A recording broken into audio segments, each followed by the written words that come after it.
Hey MiniWarGamers, welcome to another episode of The Machine Shop. I'm Ash, and The Machine Shop is a weekly talk about wargaming, wargamers, and the games that we play, and a little bit about what I'm up to and what I'm doing as well. So this week, this episode is going to be called Playing to Win. So I've been thinking a lot about playing to win recently.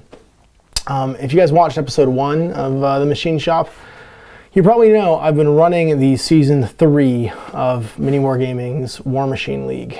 Now, why does that have me thinking about playing to win? Well,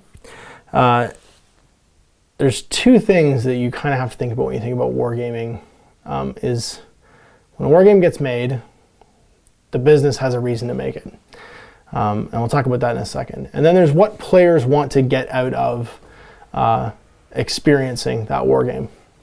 So what we're going to concern ourselves with for this episode is playing to win. To do that though, to talk about playing to win and really, try to understand what it means, I want to talk about all the stuff that goes up to the point when someone starts playing a wargame to win.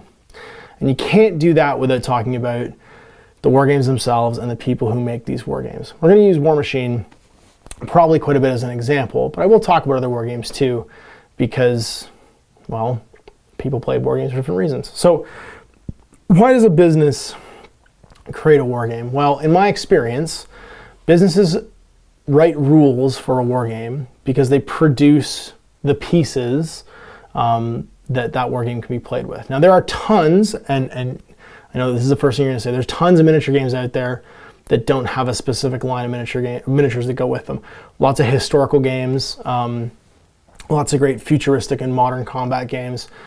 Very often, historical rule sets get made without a specific line of models in mind, because it's about the history first and possibly the game second. And then every so often, there are miniature companies that produce miniatures just for the sake of producing miniatures. And they're to be used with all kinds of things. Reaper is a great example of that. They have thousands of wonderful miniatures that you could use for whatever you want to use them for. So that's what we're going to talk about. We're going to talk about the business that makes the miniature rules and the people who play them. I think those are two separate things. I talked about that a little bit in my first episode. So without further ado, let's talk about the businesses. So the businesses of miniature wargaming. We could talk about any businesses, but let's just throw some names out because that'll be useful for reference. We'll try and pick a few. We'll talk about Weird Miniatures. I'm going to talk about Privateer Press. I'll talk about Games Workshop. The reason I want to talk about Weird Miniatures was because initially the Weird Miniature line was a collection of models. And Malifaux, the game that they made, grew up by taking that miniature line and trying to create a way for people to play a game with it. Now, why did they do that? Well, you want to attach a product to a miniature game to encourage people to buy the product. If you have an awesome line of miniatures that you want people to buy, one of the best ways to get them to buy something, besides just they're cool, hey, come buy these, is give them something to do with it. So Weird Miniatures initially sprung up around the Malifaux initially sprung up around the Weird Miniature line because they had a line of miniatures that people would buy, but there was nothing really, I'm sure people play their own miniatures games with them, but there was nothing specifically said you can do X with these miniatures. So that's why I wanted to bring that up as an example. Now, once you've got a miniature game, what does a business get out of it? Well, they can drive sales with that. And that's why we're going to talk about Privateer Press. Privateer Press has a really clever sales driving mechanic built into their rule system. And this was either intentional or unintentional at the beginning, but they're certainly leveraging it now. And that's the Warcasters and the tiers. Both of those things are being used through No Quarter Magazine and through releasing new Warcasters to drive sales. Because the number one thing that you need to do if you're a wargame company, you produce widgets, you produce physical miniatures that people play games with, is sell more of these to more people. Because that's how you make money, that's how you stay in business. So a clever example of that, and I picked Weird as an example of creating it so you can sell miniatures in general. With Privateer Press, the rules are good because every time you buy a new Warcaster, units in the rest of that army go up and down in value, right? They might be good with X and not good with Y. So releasing rules in conjunction with miniatures can propagate the sales of other miniatures. Tier lists can do that too in War Machine. So for instance, Magnus the Trader, he's a warcaster that I've been painting recently. He has a tier ability that allows him to take Signaran trenchers or long gunners in his army. So normally if I'm a War Machine player and I play mercenaries, if I don't play Signar, there's not a lot of reason for me to buy those miniatures. But Privateer Press, clever as they are, allow me to include them in a different list with a different army. Now all of a sudden, I have a reason to go buy long gunners. So you can use rules to drive sales. Another good example of that would be with the, I believe it was 6th edition change of Warhammer 40k, introduced allies back into the game. They were in the game previously in the 90s, but back into the game in such a way that now I like these models, I can go buy them. I have a reason game-wise to actually play with them. So the last little bit would be about advertising. So you've made a rule set now. It's attached to the models that you make, so people will buy those models. You have a lever you can pull by releasing more rules on top of that rule set to get people to buy X or Y models, encourage them to buy them. And the last little bit's advertising. There's a saying, nobody goes to a party that people don't think anyone's going to show up to. If you are walking into a gaming store and you're me and you just want to play every new miniature game that comes out, you are much more likely to buy it. Well, maybe not for me, I'll just buy it anyway. But you're much more likely to buy a rule set where you can physically see people playing a game. Right? It's a party that people are already at. So that's the third reason, is it's literally advertising. I've talked before about how most people who discover miniature wargaming discover it through word of mouth. You don't just randomly find wargaming on the internet. Usually you know someone, or you've met someone, or you've seen it happening somewhere. So having people physically congregate with collections of the products that you make as a miniature company is a great way to get people to buy those miniatures, right? Because it encourages people to do it. They can see people using them and see people playing with them. So that's my preamble with the reason that businesses make games. None of those have to do with people having a good time playing them, right? That's ancillary. That's important for your product to be successful. It needs to be fun for people to play with and do. But if you're a business and you're trying to sell widgets, which are these little inch-tall guys, those three things are the reasons why you would write a rule set. Those are the primary drivers. All three of those things relate directly back to the bottom line, which is increasing sales. Now, that doesn't necessarily, remember I talked about a business here. Business isn't a person. A business is a revenue generating collection of something on paper that makes sales. So that's what a business cares about. Now the person writing the rules, they probably care about you having a good time, and that it's competitive and it's tight and it's neatly spaced and it's accessible and it's easy to play, but it's difficult to master. But the business doesn't care about that. Right? And when I use business, I use that as the overarching, there isn't one person that we're talking about here. We're talking about something that generates income. That's what the business cares about when you make a set of rules. So now let's talk about playing the game and playing to win. And it seems like I'm making a short story long here, but I am coming at something. And that is that the players themselves are all going to be motivated by something.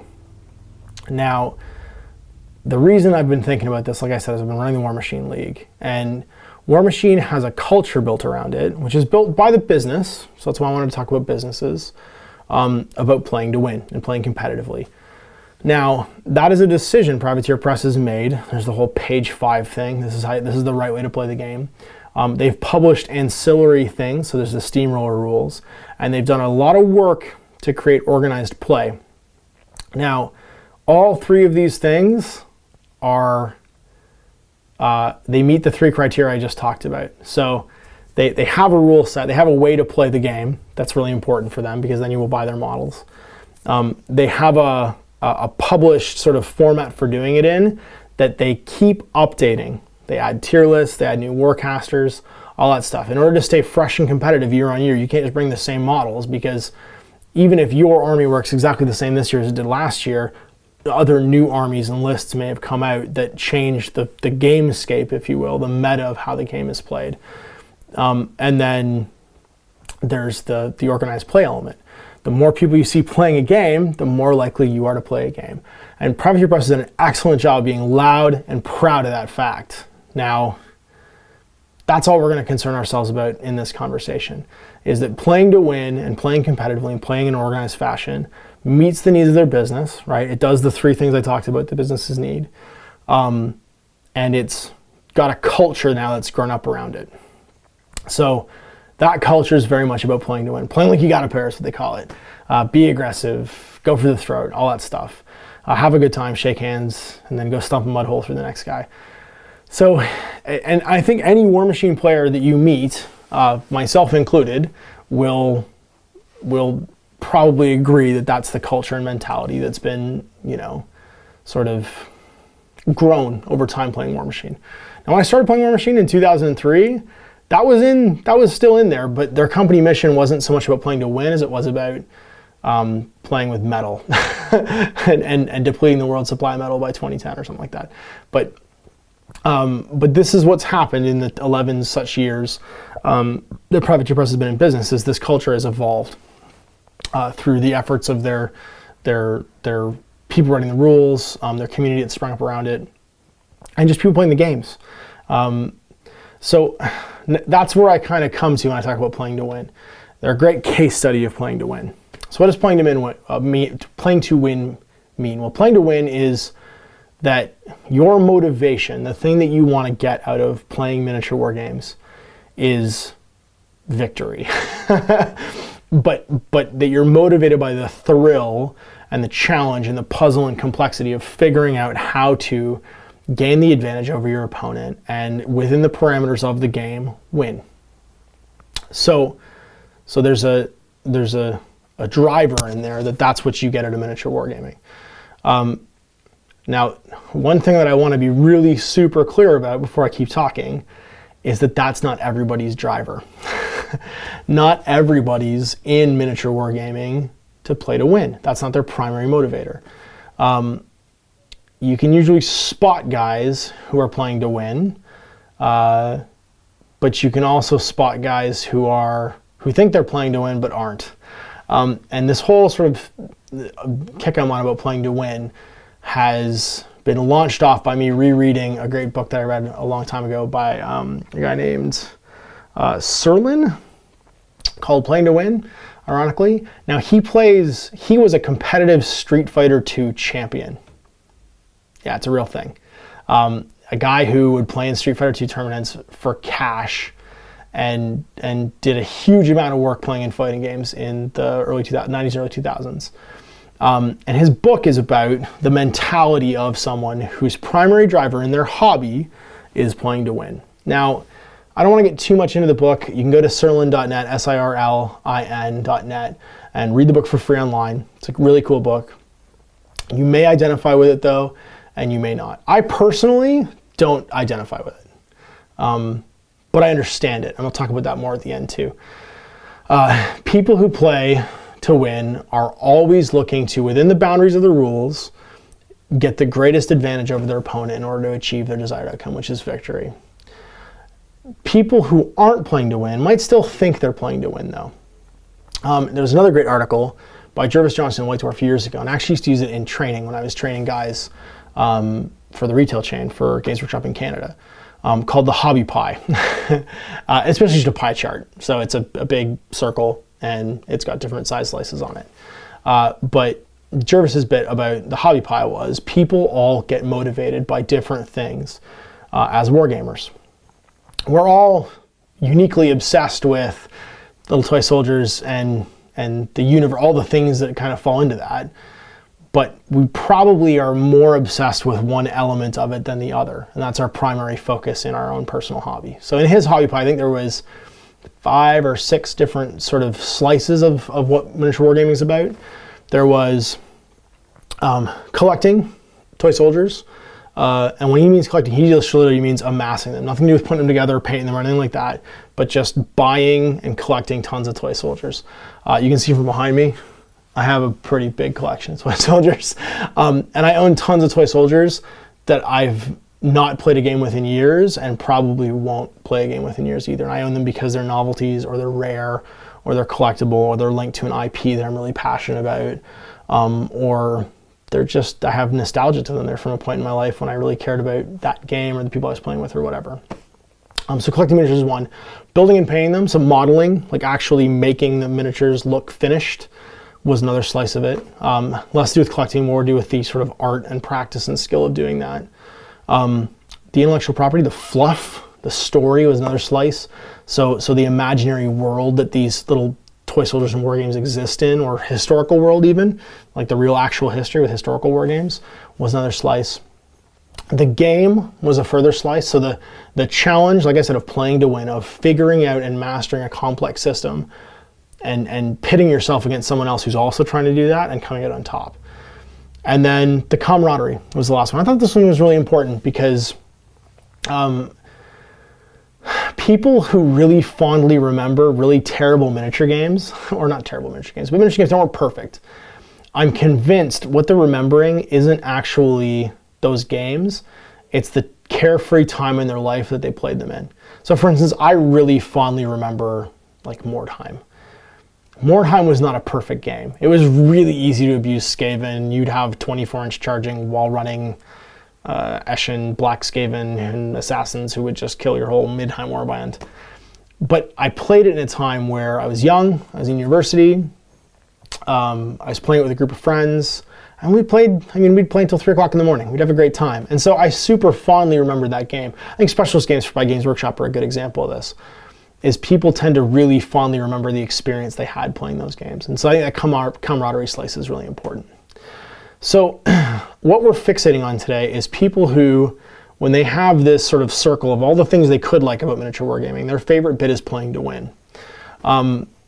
And that seems to be the bit that War Machine gamers in particular, and through the efforts of Privateer Press and through the culture that's grown up around it, they're really focused on. There's nothing wrong with that. I think that's, I'm very, very much to each his own in wargaming. I think everybody should be allowed to like the part they like the best, because you can't change it. It's the part you like the best.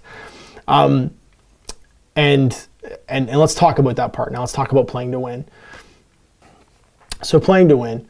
I defined playing to win as earlier, taking the confines of a system, so the system is the rules of the game itself, and mastering it to a degree where you are able to achieve victory. It's a ones or zero, it either happens or it doesn't, state against another person who's also trying to do the same thing.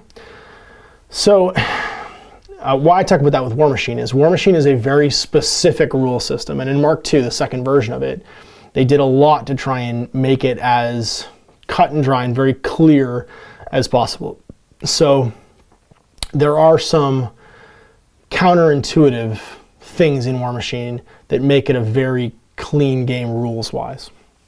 So once you understand the rules, you understand the rules, and they're very neat. They're fairly hard to misinterpret as long as you're reading them correctly and you're reading all of them. Now, coming from other miniature war games, there might be situations that will be treated one way in another miniature war game that are treated very specifically and differently and simply even in War Machine for the sake of keeping the rules neat and tidy. And the person who's playing to win, do they concern themselves completely with trying to win inside those parameters of the rules? Now, those parameters evolve, new rules get added, new models get added, the scenarios change, Steamroller changes every year. Tournament organizers will create restrictions. There's the Masters format that's really popular right now in War Machine that adds a further layer of complexity to your army design that I think really ties into that psychology of playing to win, and the people who they really want to master a system, you give them an extra layer of complexity and they go crazy over it. So those people that's their objective, that's their goal. Now, they will interact with people to whom that is not their objective and their goal. And those people might say that the game is cheap, or the tactics are cheap, or the game is too cutthroat or too cheesy or something like that. Now, in Serlin's book, Playing to Win, he calls those people scrubs. I don't think that's a great term, but people who don't share the same objective of playing to win and playing completely with all the rules and exploits and combinations and whatever that the rules allow, as long as they're legal within the rules, are playing for something different than that person who's playing to win.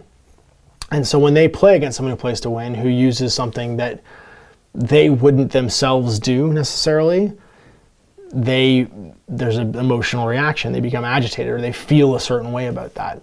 And that's usually, Serwin writes, a result of them playing under additional rules that the game knows nothing about, right? So the idea of fair play, the idea that, a charge that can go through a sliver of base where maybe that person in their mind thought they'd put those two models together, it happens and it ends the game.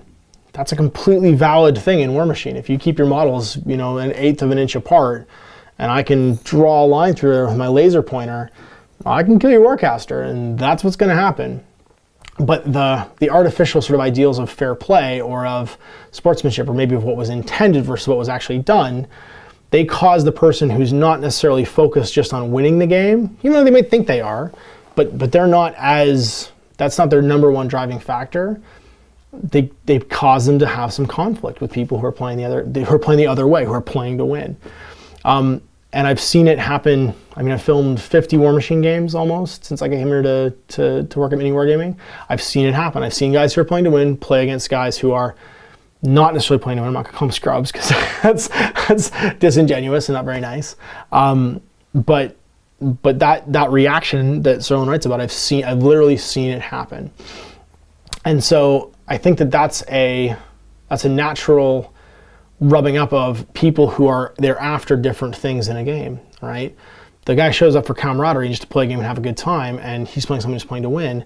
He might not have a great experience. And I think that's something you need to ask yourself when you're playing a miniature war game in an environment like War Machine. I'm not saying War Machine is bad or it's not for everybody or whatever. What I'm saying is if you sign up to play in a culture that's playing to win, you have to decide if you're open to doing what it takes to play to win too. And that means getting beat up usually a whole bunch. Man, I got beat up like crazy when I came back into War Machine. Like, I'd played tons of Mark 1 tournaments. I had a bunch of faction coins. I won a bunch of Mark 1 tournaments, but the layer of complexity and difference now as Steamroller compared to when I was playing it years ago is huge. Things like the Masters format were totally new to me. And it took some goldfish in the bag going into the tank for me to get warmed up to it so that I was understanding what was going on and I was feeling better about the games.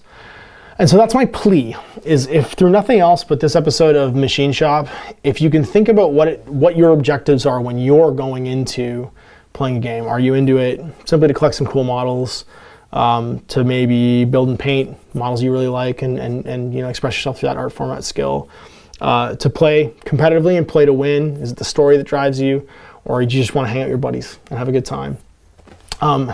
If you can mentally prepare yourself or just know yourself enough that you know what your objectives are, and then to know what your opponent's objectives, like to try and get a sense for what they want to get out of the experience, even if you beat them, it won't be so bad. And don't fool, if you're not into playing to win, don't try and fool yourself that you are. Play the game casually. You probably get beat a lot. Or not. You could maybe not play to win and still be okay at it. But you hopefully will have that empathy where you and your opponent both understand what they're trying to get out of it. And that will remove that emotional reaction where there might be an artificial set of parameters in your head or your opponent's head that causes them not to enjoy the process. Because War Machine games are still fun. And that's what I've noticed is guys who play to win and play really competitively, man, they are like the most relaxed guys who are having a great time, even while they're playing a very tight technical game War Machine. All the top War Machine players we've seen in the league are just really laid back, nice guys. Because it's like they've gone through some Zen wall where they're not worried about it anymore and they're just competitively playing to win. And all of the crazy tactics and slivers and stuff they're all known and understood, and you operate under the same parameters. And I think that comes from playing the same game as everybody else. I don't mean the same game rule system wise. I mean, you're playing to win. I'm here to play to win. You're here to play to win. And so we have this unspoken agreement that that's what we're going to do right now. And so we're going to do whatever it takes. And that's okay. And everybody just relaxes all of a sudden.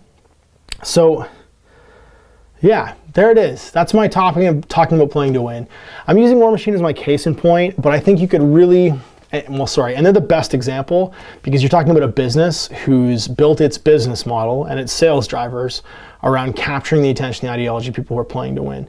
So if you're thinking about starting War Machine or playing War Machine, I think that might be something to consider before you get into it, is the environment you're stepping into, because it's no joke. Like it is, it's not a bad game or a good game. It's just a game. A game is a separate entity from the people that play that game. But the people that play that game and the way they play it are going to be focused on playing to win. It's in everything that they do business-wise. They promote playing to win. So yeah, I think there's lots of games you can play War Machine casually. Sorry, I should say that. I don't think that there aren't people in the basement somewhere playing casual games of pickup War Machine against each other. That's definitely happening. But the loud vocal majority, I would say, of War Machine players, and the advertising that's happening, watching people play War Machine games in stores and in tournaments and at conventions, it's all about promoting that play to win attitude. So there it is. There's my editorial. Well, not even really an editorial. It's more of an observation or an essay on playing to win. My conclusion really is that no matter what you want to get out of miniature wargaming, it's okay. And you will have a much better time if you understand and know what you're trying to get out of it. I understand and know what your opponent's going to try and get out of it.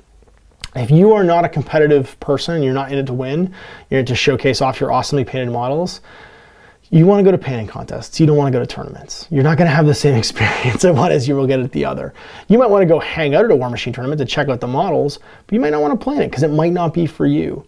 So think about that. It's just food for thought. My conclusion here really is that everybody's different and everybody's motivated by something else, and that understanding the environment you're going into when you play something is going to give you a much better experience overall. Even if you don't share it, at least you have the empathy to know what other people are going after, and you're not going to feel bad when it's all over. All right, so last but not least, we have on the painting table. What's on my painting table? So this week, I've got more War Machine stuff. Still working on War Machine stuff here at MiniWarGaming. Currently writing some revised rules for our Season 4 of the War Machine League. You'll have lots of Season 3 still to watch, but we make stuff way in advance. And so Season 4 is going to start filming probably in a month or two. But I'm currently working on my little Talon Warjack. I figured out that if I put the models in front of my face, the camera can actually focus on them. So there he is, Talon. I converted him a little bit. He's got a head from a Renegade, I believe, and his spear broke off when I initially built him. So I replaced his spear tip with one from a Lancer kit, I think that was broken that I had. So there he is, neat little Jack. Kind of cool in the game too, does some neat stuff, but not really worried about that, just worried about the fact that I painted him. I also painted Magnus the Traitor. So there he is, Magnus the Traitor, one of the original mercenary warcaster. His battle group box, I think I bought this years and years ago, and finally got around to painting him. He sat primed for, I would say, probably the better part of like 8 or 9 years. And there he is all finished up. Nice quick tabletop paint job. And he'll lead my battle group. You can probably see the rest of his battle group back there. There's a Mangler. And some other jacks hanging out in the shelf behind me. And then I painted Silas. There you go, very popular Retribution Mercenary Warcaster attachment. His big deal, of course, with P. Magnus is that Magnus battle groups spells get upkept for free. There's an additional free upkeep that gives Magnus 6 focus, as long as I don't bump into anything that's got lots of dispel and anti-magic stuff that strips off my upkeep spells, to play with 6 focus while keeping his spells in play. So kind of cool there. That's from the painting table for me right now. I've also got tons and tons of Space Marines. Need to get painted, a whole bunch of Space Wolf stuff. Whole bunch I need to get done. My next little sort of pack of War Machine stuff too. I got the Galleon coming in and Gaston Cross. I'm really excited about the Galleons. If you guys haven't seen it, it's a huge miniature. And Gaston is the new journeyman warcaster from War Machine Tactics, the video game. That goes really well with him because he's got a bunch of spells that go with ranged warjacks. That's a big, huge ranged warjack. So probably work on that too. Still have my Toha stuff for Infinity that I haven't finished yet. Chris Ju sent me.